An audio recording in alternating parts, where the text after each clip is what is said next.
বাহরাইনে ইরানের ক্ষেপণাস্ত্র হামলায় এক বাংলাদেশি নিহত। সীতাকুণ্ডের দুর্গম পাহাড় থেকে গলায় ছুরিকাঘাতে আহত শিশুকে উদ্ধার। নির্ধারিত সময়ে শেষ হয়নি সুনামগঞ্জের ফসল রক্ষা বাঁধের কাজ, শঙ্কায় কৃষকরা। লালন শাহের আখড়া বাড়িতে এবারে সীমিত পরিসরে দোল উৎসব।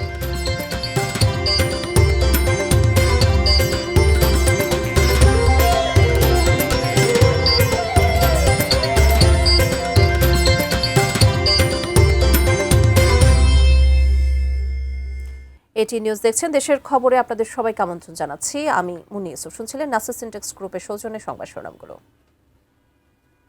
এবার বিস্তারিত। মধ্যপ্রাচ্যের দেশ বাহরাইনে ইরানের ক্ষেপণাস্ত্র হামলায় এক বাংলাদেশি নিহত হয়েছেন। নিহত মোহাম্মদ তারেক চট্টগ্রামের সন্দ্বীপ উপজেলার বাসিন্দা। একই হামলায় আরও এক বাংলাদেশি শ্রমিক আহত হয়েছেন। নিহতের মামাতো ভাই চট্টগ্রাম মা ও শিশু হাসপাতালের পরিচালক মোশাররফ হোসেন বিষয়টি নিশ্চিত করে জানান, বাংলাদেশ সময় সোমবার ভোরে ক্ষেপণাস্ত্র হামলায় কর্মস্থলে মৃত্যু হয় তারেকের। তিনি প্রায় ২৭ বছর ধরে বাহরাইনে কর্মরত ছিলেন। বর্তমানে তিনি শিপইয়ার্ডে শ্রমিক হিসেবে কাজ করছিলেন। প্রত্যক্ষদর্শীদের কাছ থেকে জানা গেছে, শিপইয়ার্ডটির পাশে একটি মার্কিন নৌঘাঁটি ছিল। সেখানে ইরানের ক্ষেপণাস্ত্র হামলা হলে তার আঘাতে তারেকের মৃত্যু হয়। এই হামলায় নাজিম নামে আরেক বাংলাদেশি আহত হয়েছেন। তিনি হাসপাতালে চিকিৎসাধীন আছেন।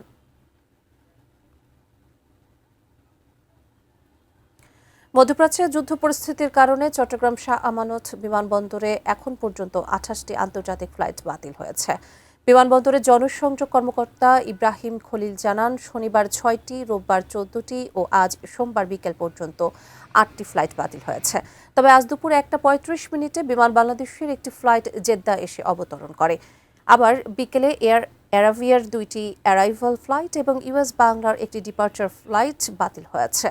গতকাল রাতে ও আজ সকাল ৮টায় সালাম এয়ারওয়েজের ২টি ফ্লাইট ওমানের মাস্কাট থেকে চট্টগ্রাম এসেছে এবং সকাল ৯:৩০টায় মাস্কাটের শেষ ফ্লাইটটি চট্টগ্রাম ছেড়ে গেছে। শনিবার সারাদিন বন্ধ থাকার পর রোববার বিকেলে বিমান বাংলাদেশের জেদ্দাগামী ফ্লাইট বিকেল ৪টা ৩৫ চট্টগ্রাম থেকে ৪১৯ জন যাত্রী নিয়ে ছেড়ে যায়। গত শনিবার সকাল থেকে মধ্যপ্রাচ্যে আকাশসীমা কার্যত বন্ধ হয়ে গেছে। এর প্রভাব পড়েছে ঢাকা ও চট্টগ্রাম বিমানবন্দরে।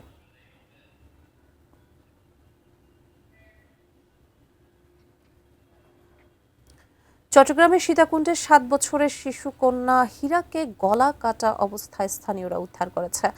নির্যাতনের শিকার শিশু হীরা ২য় শ্রেণীর শিক্ষার্থী, সীতাকুণ্ড উপজেলাধীন মসজিদিয়া মাস্টারপাড়া এলাকার নূর হোসেনের মেয়ে। স্থানীয়রা জানায়, সীতাকুণ্ডের বোটানিক্যাল গার্ডেন ও ইকো পার্ক এলাকায় শিশুটিকে ধর্ষণের পর গলা কেটে হত্যার চেষ্টা চালায় দুর্বৃত্তরা। রোববার দুপুরে রক্তাক্ত ও জরাজীর্ণ অবস্থায় শিশুটিকে উদ্ধার করে উপজেলা স্বাস্থ্য কমপ্লেক্সে ভর্তি করে স্থানীয়রা। সীতাকুণ্ড মডেল থানার ভারপ্রাপ্ত কর্মকর্তা মোহাম্মদ মহিনুল ইসলাম জানান, বর্তমানে শিশুটি অত্যন্ত আশঙ্কাজনক অবস্থায় চট্টগ্রাম মেডিকেল কলেজ হাসপাতালে চিকিৎসাধীন। এ ঘটনায় সীতাকুণ্ড থানায় একটি মামলা হয়েছে, তবে এখন পর্যন্ত কাউকে গ্রেপ্তার করেনি পুলিশ। বাবা না, বাবা তো এসে চালাই, বাবা লোকেশন এলাকায় পাই না। আমরা আগাচ্ছি, দেখা যাক যে, কিন্তু যে কেউ হোক পরিস্থিতি কেউ না কেউ তাকে নিয়ে আসে। ৫-৬ কিলো দূরে একটা মেয়েকে নিয়ে আসে। আর পাহাড় এলাকায় তো সচরাচর না চেনা লোক সাথে যাওয়ার কথা নাই। দেশের খবর এই পর্যায়ে নিচ্ছে একটি বিরতি, সঙ্গে থাকুন।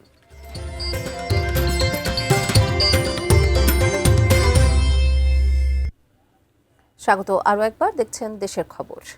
যশোরে ইফতার বাজার এখন জমজমাট। বাহারি সব ইফতারের পসরা সাজিয়ে বসেছেন বিক্রেতারা। বিস্তারিত জানাতে নওপাড়া থেকে যুক্ত হচ্ছেন যশোর প্রতিনিধি নজরুল ইসলাম মল্লিক। রোজাদারদের জন্য বিভিন্ন রকমের ইফতারি পসরা সাজিয়ে বসেছেন বিক্রেতারা এবং বিক্রি করছেন, ব্যস্ত রয়েছেন বিক্রির কাজে। আমরা এখানে দেখেছি ছোলা, পেঁয়াজু, বেগুনি সহ নানা রকমের ইফতার তৈরি হয়েছে এবং বিক্রি করছে। আমরা দেখছি রোজাদাররা এখানে এসে তারা ক্রয় করছেন। ছোলা, পেঁয়াজু, বেগুনির পাশাপাশি রয়েছে জালি কাবাব, শিক কাবাব, হালিম সহ মুরগির বিভিন্ন আইটেমের কাবাব এখানে বিক্রি হচ্ছে। এখানে অনেক রকমের এবং স্বাস্থ্যসম্মতভাবেই আমরা লক্ষ্য করেছি যে তারা ইফতার বিক্রি করছেন এবং ব্যস্ততাও রয়েছে বিক্রেতাদের মধ্যে। এবং আমরা বিক্রেতা এবং ক্রেতাদের সঙ্গে কথা বলেছি, যে এবার যেভাবে ইফতার বিক্রি হচ্ছে তাতে করে ইফতারি মানসম্মত এবং দামেও অনেক কম। তারা বিশেষ করে রোজা রেখে মানসম্মত এবং স্বাস্থ্যসম্মতই ইফতার তারা কিনতে চান এবং খেতে চান। সুনামগঞ্জে 4,000 কোটি টাকার ধান রক্ষায় নির্ধারিত সময় পেরিয়ে গেলেও ফসল রক্ষা বাঁধটির নির্মাণ কাজ এখনও শেষ হয়নি। 148 কোটি টাকা ব্যয়ের এই বাঁধ টেকসই না হওয়ার অভিযোগে দুশ্চিন্তায় হাওরপাড়ের কৃষকরা। সুনামগঞ্জ প্রতিনিধি মেহেদী হাসানের পাঠানো তথ্য ছবিতে ডেস্ক রিপোর্ট। যখন পানি থাকে না, হাওর মানে সবুজ সমুদ্র। বছরের একমাত্র এই ফসলকে ঘিরেই স্বপ্ন দেখেন সুনামগঞ্জের মানুষ। কিন্তু নির্ধারিত সময়েও বাঁধের কাজ শেষ না হওয়ায় বর্ষা মৌসুমের শুরুতে পাহাড়ি ঢলে ফসল হানির সংখ্যায় প্রায় 10 লাখ কৃষক। 2017 সালে অনিয়ম দুর্নীতির কারণে উজানের ঢলে বাঁধ ভেঙে জেলার শতভাগ ফসল তলিয়ে গিয়েছিল। এরপর ঠিকাদারি প্রথা বাদ দিয়ে চালু হয় পিআইসি পদ্ধতি। কৃষকদের মাধ্যমে বাঁধ নির্মাণের নীতিমালা চালু করা হয়। পানি উন্নয়ন বোর্ড জানিয়েছে, চলতি মৌসুমে সুনামগঞ্জের 12 উপজেলার 95টি হাওরে 2,23,510 হেক্টর জমি চাষ হয়েছে। 714 পিআইসির মাধ্যমে 148 কোটি টাকা ব্যয়ে 601 কিলোমিটার বাঁধ নির্মাণ ও সংস্কারের কাজ শুরু হয় গত 15 ডিসেম্বর।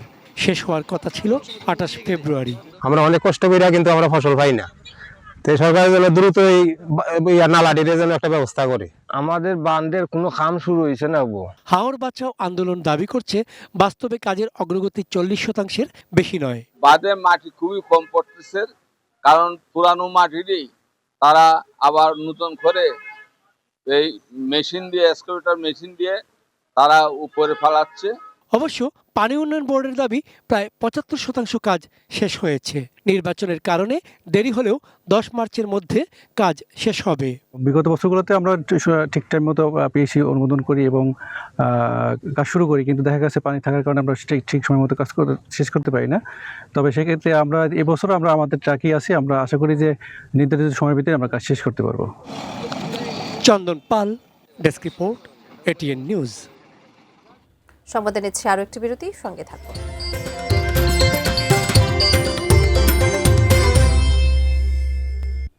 দেখছেন দেশের খবর। দেশের অর্থনীতির লাইফলাইন খ্যাত ঢাকা চট্টগ্রাম মহাসড়ক এখন বিভিন্ন বাজারের দখলে। ঈদকে কেন্দ্র করে ঘরমুখী মানুষের ভোগান্তির অন্যতম কারণ হয়ে দাঁড়িয়েছে এসব বাজার।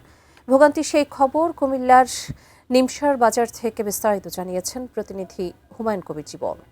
মহাসড়কের পাশে কুমিল্লার যে নিমসার বাজার, সেই নিমসার বাজার মহাসড়কের পাশে সড়কের উপরে থাকার কারণে কিন্তু এখানে তীব্র যানজট, সেই সাথে কিন্তু যারা শিক্ষার্থী রয়েছেন তারাও কিন্তু সীমাহীন ভোগান্তি পোহাতে হচ্ছে প্রতিদিন। বিশেষ করে আসলে নিমসা জুনাবালি কলেজের সামনে এই সড়কের উপরে অবৈধ কাঁচা বাজার দীর্ঘদিন ধরে থাকার কারণে কিন্তু এখানকার যারা শিক্ষার্থী রয়েছে, পথচারী রয়েছে এবং যারা ঢাকা চট্টগ্রাম মহাসড়ক দিয়ে চলাচল করেন তারা কিন্তু আসলে প্রতিদিনে সীমাহীন ভোগান্তি পোহাতে হয়। বিশেষ করে আসলে প্রায় সময় কিন্তু যানজটের কবলে যাত্রীরা পড়েন এবং ঈদকে সামনে রেখে আমরা যেটি লক্ষ্য করেছি যে এখানে কিন্তু আসলে গাড়ির চাপ যে বেড়েছে, সেখানে কিন্তু দেখা যাচ্ছে যে বাজারের কাছে আসার ফলে কিন্তু এখানে যানজট সৃষ্টি হচ্ছে। সেই সাথে কিন্তু রাস্তার দুই পাশে অবৈধভাবে কাঁচা বাজার এবং বিভিন্নভাবে স্থাপনা থাকার কারণে কিন্তু এই সকল জায়গায় কিন্তু আসলে মানুষের যে চলাচল সেখানে কিন্তু অসুবিধা হচ্ছে। এবং আমি একটি বিষয় জানাতে চাচ্ছিলাম যে সড়ক বিভাগ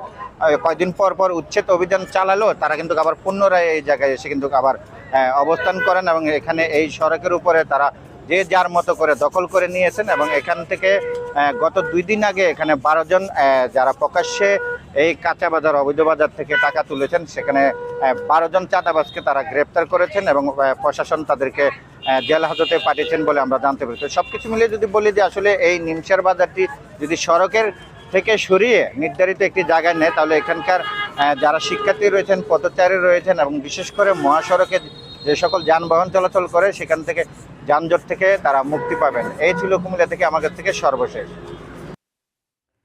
রাজশাহীর পুঠিয়ায় গ্রামবাসীর গণপিটুনিতে একজন নিহত ও 7 ডাকাত আহত হয়েছেন। গুরুতর আহত অবস্থায় তাদের রাজশাহী মেডিকেল কলেজ হাসপাতালে ভর্তি করা হয়েছে। পুঠিয়া থানার ভারপ্রাপ্ত কর্মকর্তা ফরিদুল ইসলাম জানান, গতরাতে ট্রাকে করে কয়েকজন পুঠিয়া উপজেলার পলাশী গ্রামে ডাকাতির উদ্দেশ্যে যায়। দেশীয় অস্ত্র নিয়ে ডাকাতির প্রস্তুতির সময় গ্রামবাসী 8 জনকে ধরে ফেলে। গণপিটুনিতে মোহাম্মদ শাহিন নামে একজনের ঘটনাস্থলে মৃত্যু হয়। তার বাড়ি রাজশাহীর দুর্গাপুর উপজেলার মারিয়া গ্রামে। গুরুতর আহত বাকি 7 জনকে রাজশাহী মেডিকেল কলেজ হাসপাতালে পাঠানো হয়। তারা সংঘবদ্ধ ডাকাত দলের সদস্য বলে জানিয়েছে পুলিশ। বাউল সাধক ফকির লালন সাইয়ের ছেউরিয়ার আখড়া বাড়িতে আজ দোল উৎসব। তবে পবিত্র রমজান মাসের কারণে সংক্ষিপ্ত করা হয়েছে আয়োজন। এবার থাকছে না গ্রামীণ মেলা আর ভক্ত ও দর্শনার্থীদের পদচারণা। কেবল সাধুসঙ্গের মধ্য দিয়ে শেষ হবে এবারের দোল উৎসব। কুষ্টিয়া প্রতিনিধি শরীফুল ইসলামের তথ্য ও ছবি নিয়ে ডেস্ক রিপোর্ট।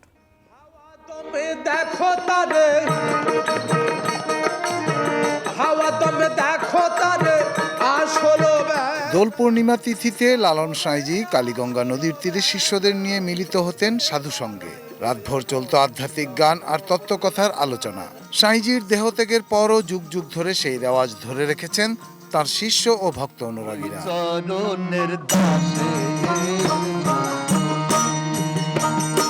এবারের দোল পূর্ণিমা তিথি সোমবার রাতে। তবে রোজার কারণে এবার উৎসবের সেই চিরচেনা জৌলুস থাকছে না। বসছে না গ্রামীণ মেলা আর অন্যান্য আয়োজনের ঘটা। নিজস্ব রীতিতে সাধুসঙ্গের মধ্য দিয়েই এবারের দোল উৎসব উদযাপন করবেন সাধু ও লালন অনুসারীরা। মায়ের রঞ্জন উপলক্ষে আমাদের কোনো গান বাজনা হবে না এবং মেলা হবে না, শুধু 3টা পালন করবো। কষ্ট নাই, যেহেতু মায়ের রঞ্জন তো সবার জন্য। এবারের সাদামাটা আয়োজন নিয়ে তেমন আক্ষেপ নেই সাধু ও ভক্তদের। সাধু সঙ্গের আয়োজনটাকেই প্রাধান্য দিচ্ছেন তারা। যদি একটু হইহুল্লা কমেই যদি সারতে পারি তাহলে পরিবেশটাও সুন্দর থাকবে, মানুষ সবাই খুশি হলে তো আমরা খুশি। এবার যেন ওই কষ্ট রাজি না হয়, আমরা যাই যে পাতলা পুতলি করে অনুষ্ঠানটা হোক। সীমিত আকারে হচ্ছে সে উপলক্ষে আমরা দিনটা পালন করে চলে যাব দোল পূর্ণিমায়। লালন অনুসারী ও দর্শনার্থীদের ঢল না নামলেও সাধুরা আখড়া বাড়ির আঙিনায় এসে বসেছেন ফরাস পেতে। ভাবসাগরে ডুব দিতে ক্ষণের অপেক্ষারত তারা।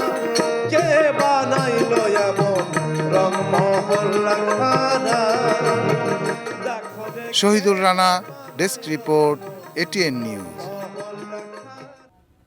শেষ করব দেশের খবর, তবে তার আগে নাসা সেন্টার্স গ্রুপের সৌজন্যে শিরোনামগুলো দেখে নেব আরও একবার। বাহরাইনে ইরানের ক্ষেপণাস্ত্র হামলায় এক বাংলাদেশি নিহত। সীতাকুণ্ডের দুর্গম পাহাড় থেকে গলায় ছুরিকাঘাতে আহত শিশুকে উদ্ধার। নির্ধারিত সময় শেষ হয়নি সুনামগঞ্জের ফসল রক্ষা বাঁধের কাজ, শঙ্কায় কৃষকরা। লালন সাঁইয়ের আখড়া বাড়িতে এবারে সীমিত পরিসরে দোল উৎসব।